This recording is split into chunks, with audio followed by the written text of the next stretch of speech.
The first section of the Journal for Goal Achievement is all about creating your identity. This is where you create a powerful and authentic vision of yourself, and it becomes your highest level affirmation of who you are. Now here we can see the identity evolution cycle, and at the very top you've got your identity, which then feeds your goals, which is the next section. This is where you create a results-based plan to achieve your goals, which are in alignment with your identity. And then lastly, you've got the journal. This is where you work towards achieving daily progress, breaking down those goals, which then create a set of habits that you practice daily. And it is those habits that then confirm your identity. So the evolution cycle is such that your identity really is the sum of your daily habits. So if you think about the importance of an identity, you can change your identity by feeding in a new identity at the top, and then in turn allowing it to go through, create some goals, and then practice new habits daily to confirm that new identity. So this is how you make a big change in life. It's done gradually, but it starts with creating an identity. And if you think about it, your identity is how you see yourself. So if we work through this section, the first thing to do is to become brutally honest with yourself and just how do you see yourself right now. And this section here, this is where you don't worry too much about perfect language here. It's more important that you are honest with yourself and just write down how you currently see yourself. This is your current identity. And what you'll find is if you want to make some changes in life, whether that's a fitness goal or a health goal or maybe a career goal, there may be things that you need to do in order to make those changes, and the identity will generally reflect that, as well as if you think about your identity, it'll also be reflected in what you do every day on a day-to-day basis.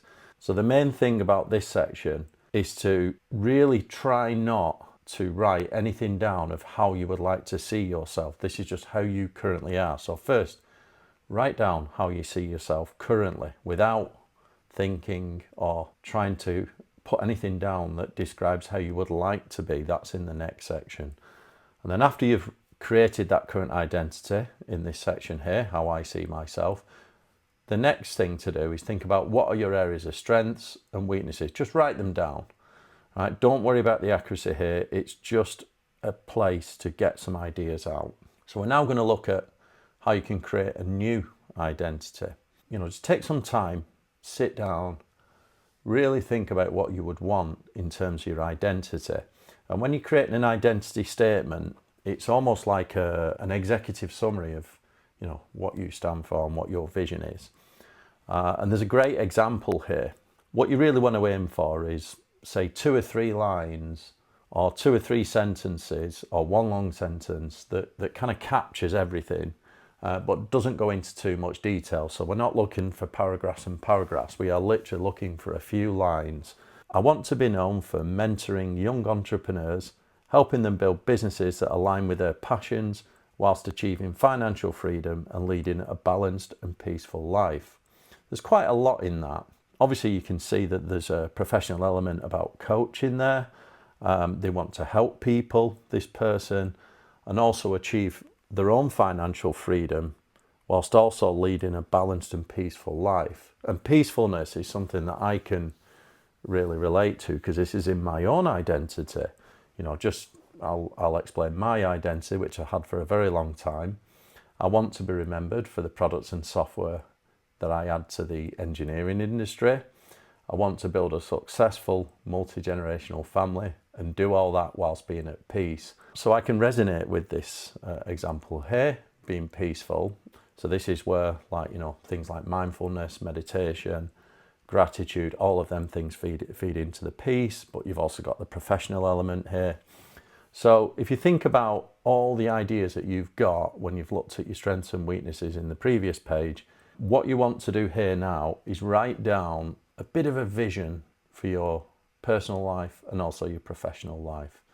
So if you think about your personal life, make sure you cover things like just write things down, anything about family, anything about relationships, or maybe you've got like a personal hobbies or something like that. Professional vision, obviously, if you're at university or something like this, if you're studying, that's fine. You might have visions there. You may be in a career, or you may be, say, looking after a family member or something like this, or, stay-at-home mum or whatever. It's almost like occupational. So where do you see the value add in your life that you do? So write those things down in these sections here. And again, this is just about getting ideas. Lastly, here, this is where you're going to write your new identity statement. So again, try to make sure that you've got sort of 2 or 3 sentences that just explain who you are in a summary, so that there's enough there that you can then, in the next step, break that down into some meaningful goals. Make sure it's not too long, make sure you can remember it, and also it's something that you can, if anyone asks you, you can remember it and just recite it.